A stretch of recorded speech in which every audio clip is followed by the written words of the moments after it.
Everyone, welcome to another episode of Independent Artists Unite Song Series.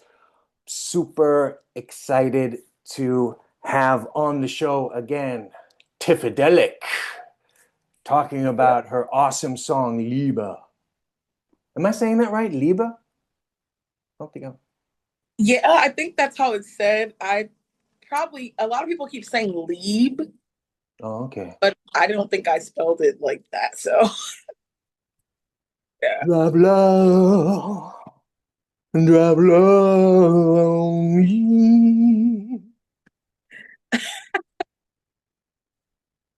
We have to mention that we frequently send videos to each other where we're singing each other's songs. This is a this is a development in our friendship. Yeah, I it makes Who my was the day, first honestly. who was the first one to do it? I don't even know. Yeah, I think it was you Was it me? with I tried, I I think. tried. Yeah.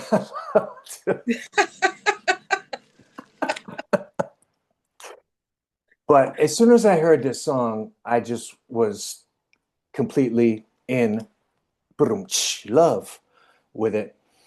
Um, how did this one even come about? I'm interested because we haven't talked about it yet.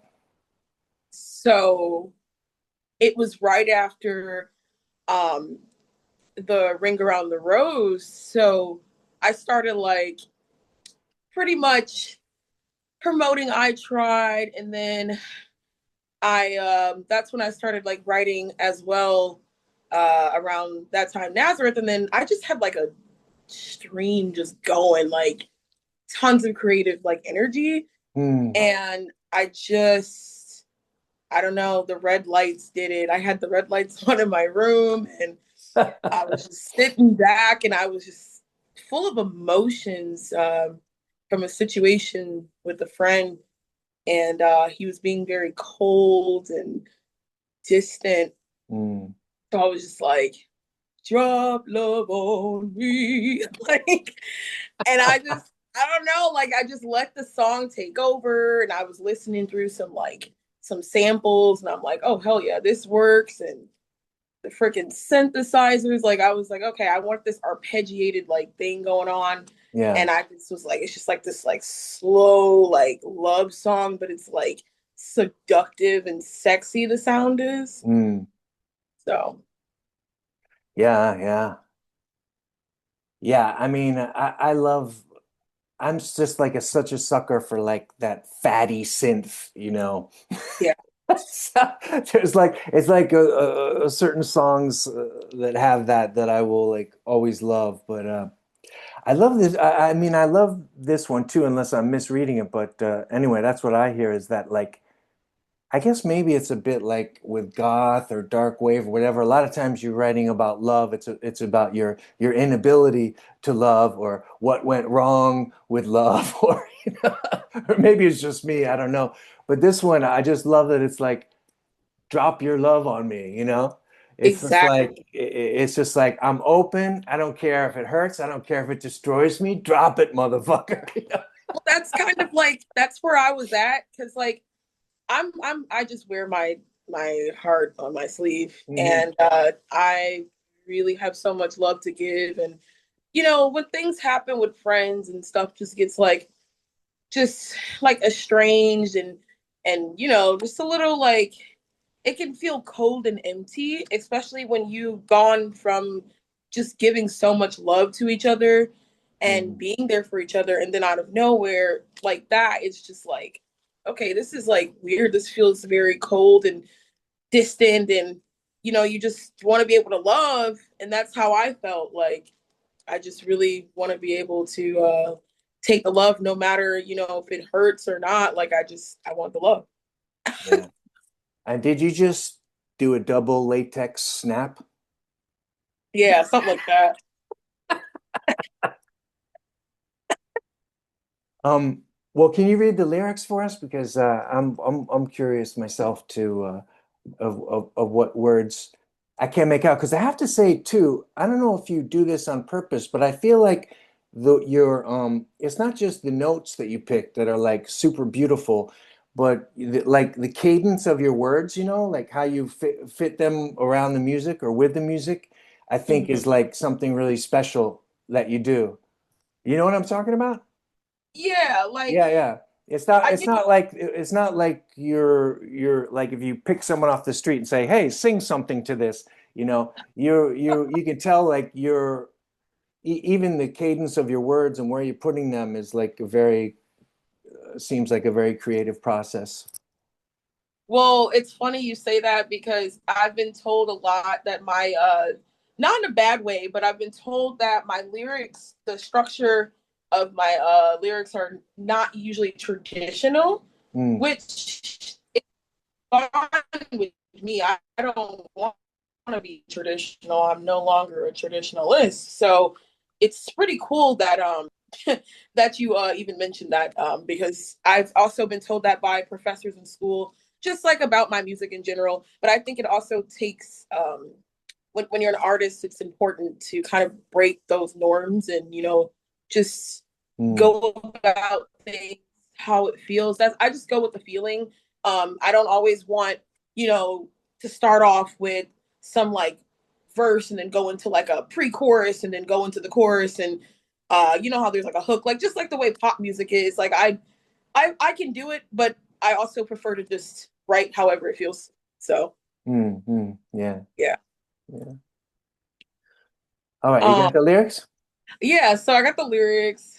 Um I basically just started with drop love on me, have mercy like Ah. Uncle Jesse from from Full House. He's like, have mercy. It's like that's literally Yeah. the vibe I was going with, but like I'm just like have mercy like that. So Mm. I'm like, ooh, like yes, drop that love on me like that. And then I repeat it again, and then I just say, the love you give, Mm. you try to cut it off. Self sabotage your trust. Now that was absolutely a line or stance at my the current situation that was going on that I was having um with my friend. We were in the middle of mending things, and I just missed like being able to like hang out and just Mm. just really have those those bonding moments. Mm. I felt like at the time that he was trying to cut off, when you just like self sabotage, you get like imposter syndrome, and you're just like, oh, I'm not worthy of this like love, and I'm gonna withdraw my love from other people. That's really what those Mm. lines are about. Yeah. And then I just kind of went on to saying like drop love. I'm just repeating it over and over like a mantra, and I'm like, drop your love on me, drop love on me, have mercy, like that. So yeah, it's a little repetitive, but the way it goes, it just flows very well. Yeah. It's very simple lyrics. Mm. Yeah, but I really love that. I mean, I've done stuff like that too, where and I've talked about it with other songwriters too on here. I can't remember now who, but it's just about when you're repeating just a few words like that, but the music is changing all the time underneath, and then it makes you think about the words in a new way, because Yes. the different music's bringing on different emotions and stuff, and it's cool, and that's different for everybody, whatever their experience of it is. So it's like I really enjoy that because it's like going on a ride, it's like you're going on a ride through your subconscious or something. Oh yeah, I agree with that. And shout out to Steve Green at Battle Chamber Studio because he put on a little nice synth solo in the middle of Oh, was that that. him? Okay. Yeah, Yes, he. you know what that reminds me of? I realized today because I was listening to it again today, and that I'm like, what is this synthesizer solo? But it's like a synthesizer solo from the 70s is what it sounds like, from Mhm. like a Ghibli film, or like a MAGA film. No, it looks like the So Ghibli film because those are like really spooky, because it's a spooky solo too. And it's just like, it just keeps going, and it's just like totally put me in that headspace. it's just funny you say that because Steve is actually he's done a lot of like film like scoring for music. And he has so many different synthesizers. This guy is a synth wizard, Mm. honestly. And I am so grateful that I found this man. Shout out to him and shout out to Chat GPT because all I did was Google search Chat GPT. I was like, I need like someone in the Metro Detroit area who can basically mix and master and produce these genres. And he popped up, a bunch of other people popped up, and he ended up being the one that I went with actually for my Ah. album overall. And then he did the synth solo on Liebe as well. And he just, I remember hearing it the first night and I was just blown away. Like I didn't even Mm. have a bunch of revisions. I was just like, we just got to fix this one thing with like the levels and that's it. Like the song was so ready to go. It was amazing. Yeah, he like understood. He understood Yeah, the assignment. exactly. He's incredible. I will be going back to him a lot.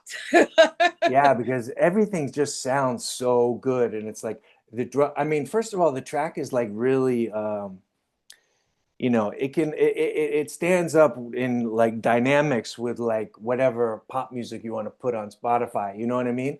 It's like Yeah. it's really like high fidelity and like and high in volume, but not to a point where things are gonna break apart or something. Everything sounds so crisp and clean, and then and yeah, the thick synths and your vocals over top is just like yeah. And it's like it's almost like it cascades forward too, there's like so many things going whoosh, whoosh, whoosh, and the arpeggios and all the and the vocals coming in from different sides and different places. um Yeah. it's just like super fun to listen to. I'm just so glad because, like, I've gotten a lot of comments about it and I teased it a little bit, and people were just like, oh my God. Like, even at one of the shows I just recently did, as soon as that arpeggiator dropped, people were like screaming. They really like the Oh, song. that's awesome. Yeah, that's Yeah. awesome. Yeah. They love it. Yeah. I love the vapor, like, sound in there too. Mm-hmm. I'm really, just to give a hint at the music video. It's gonna be very dark with like a goth, like almost with a cyberpunk kind of like CGI type of vibe. Oh, cool. That's what we're trying to go for. But it's gonna be awesome. Like I really just can't wait to get this music video out. Oh, yeah, I can't wait to see it. Yeah. And so, but the genesis of the song, it was just you at the keyboard then. Well, like you came up with the music first, and then that just popped into your head. Like Drop the Love. lyrics you're saying. Yeah. Or did you So yeah, vocalize first, or yeah? well, with this song, I actually I was just making the music, and then it just popped in my head. Like the lyrics just came along, so Yeah. I just went with it, and it was like more. I would say it's more of the darker, rich vocal. Because sometimes I go a little bit higher, but this is probably one of the like songs where I sound like the deepest in my voice. So Yeah. It just sounds so powerful too. And there's little touches in it too, like when you're like for instance, like when you first say drop love, and it's kind of like is that the chorus or what's going and then all of a sudden that real deep stage go and then the vocals spread out, maybe four Tiffany's drop love, then yeah, this is the chorus. it's like bringing you in for Yeah. like a big like hug or I don't know. I see it like as you could hear this like in the strip clubs, like if you're getting like a lap I have no idea what you're talking about. dance. Yeah, Uh, yeah, my second wife was a stripper, God rest her soul. yeah. But yeah, Shout out to the strippers. One of my shout best out to the friends. strippers. Yeah. I love them. Um, and you just had a show last night in Chicago. Actually, it was in Detroit. Oh, is it Detroit? That's right, Detroit. Sorry. Yeah. Yeah, no, it's all good. But yeah, I did have a show. I was one of the people performing alongside with Amrit K and Ryan Casada, who is a trans activist. So that was very awesome show.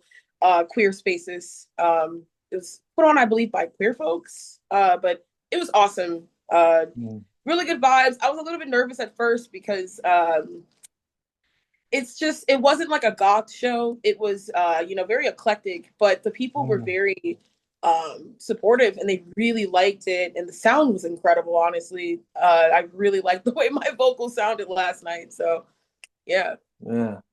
Well, that's even cooler if you're like winning over a whole new crowd. I mean, I know, can't beat right? that. Like yeah, and then I also got the chance to do some of my older songs.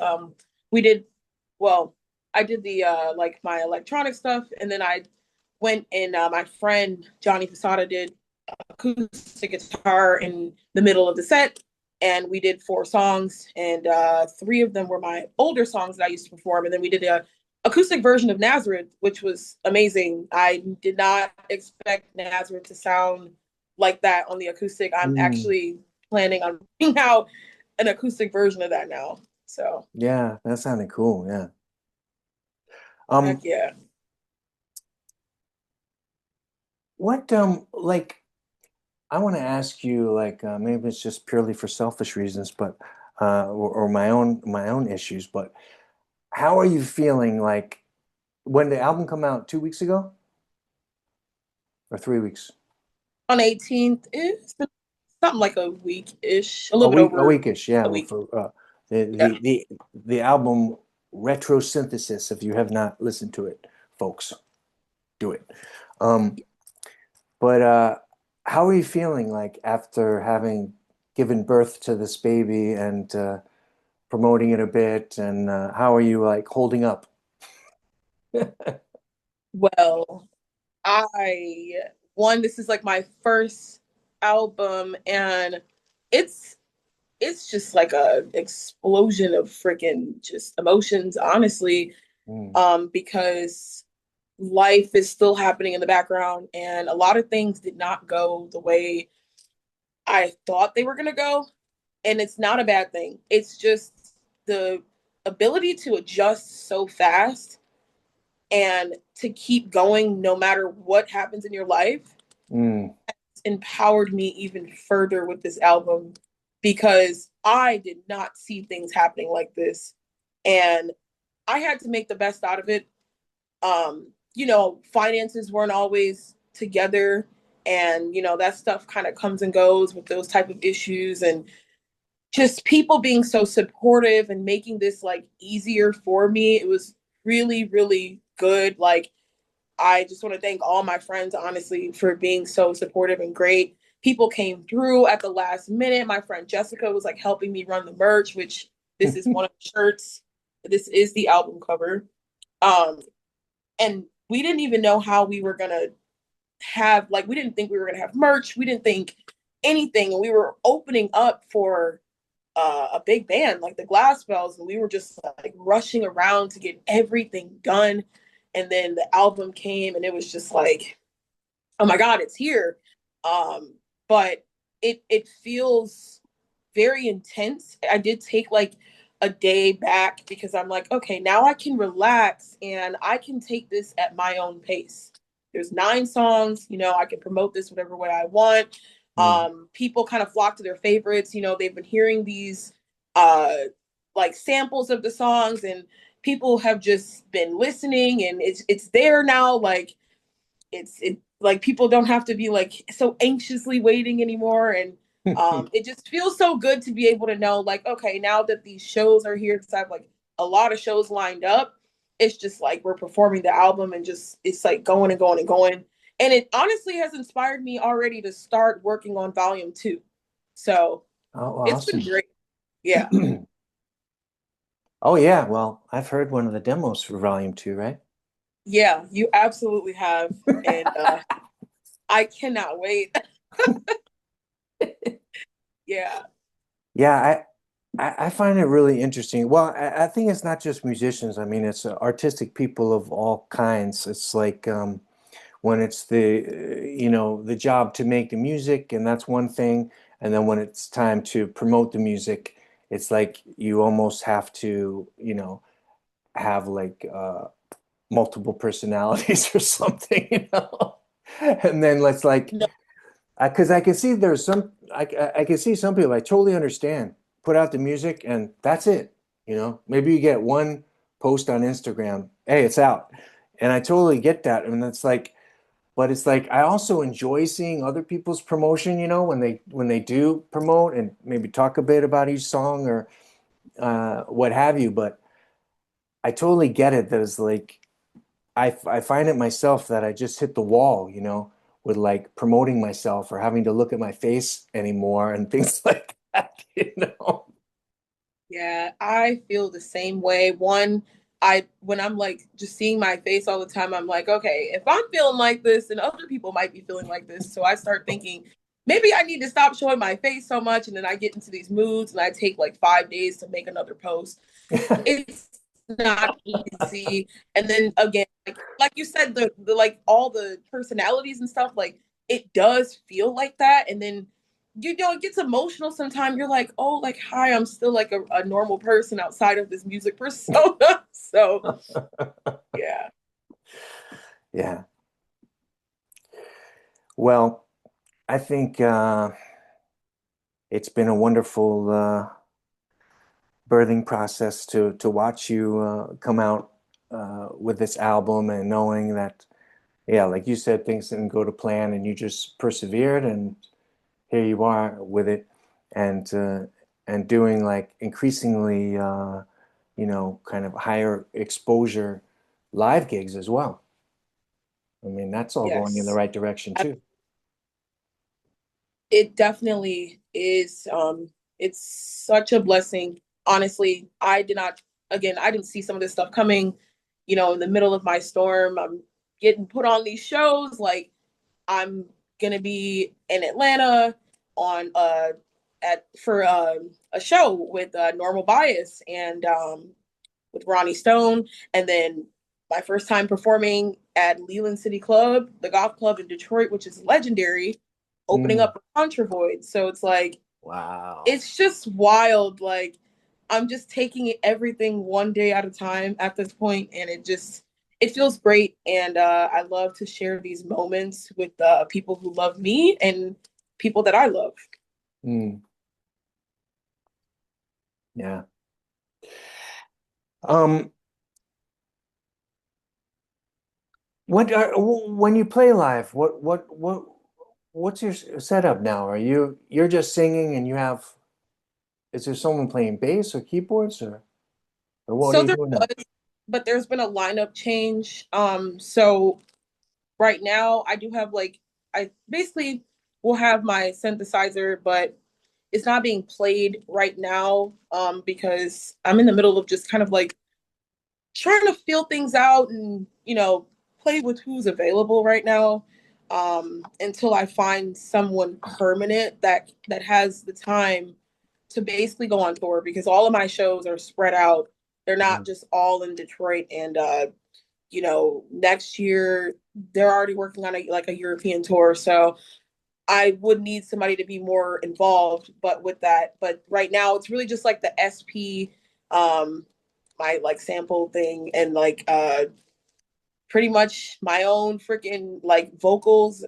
I have my own like sound, what is it called? It's like a head rush, and you can basically make your own preset for your vocals. So I'm running okay. that way with my own like Bluetooth or wireless microphones. And sometimes Nature Invoke will play bass. Like he'll be joining me for the Contravoid show to play bass on the stage. And there's another special guest singer gonna be singing along with me um, for my song Nazareth. So just kind of like making it creative like that, just kind of like making it different each show. Yeah, yeah. Uh, Keeping it fun too. Yeah. Yeah, it's really fun to switch it up. You always want to have that you want to be able to improvise. You don't want things to be so calculated and so structured, because then it's like you start ripping away from the artistry, like for the performance. You already Yeah. did that with the album or with a song, so get creative with the live act, you know? Yeah, yeah. Yeah, I find that really inspiring too because I think if I dream about a future where I'm doing live gigs, I somehow have to make not be like I'm singing to these backing tracks, you know. Exactly. Exactly. Well, thank you so much for taking the time to talk about Liebe and retrosynthesis. I'm a super fan, as you know. Yes. And thank you for having me. And you look wonderful as always. Oh, thank you. Oh, yeah, I didn't say that. You look absolutely beautiful. Yeah. Thank you. Talk to you soon. See you, Scott.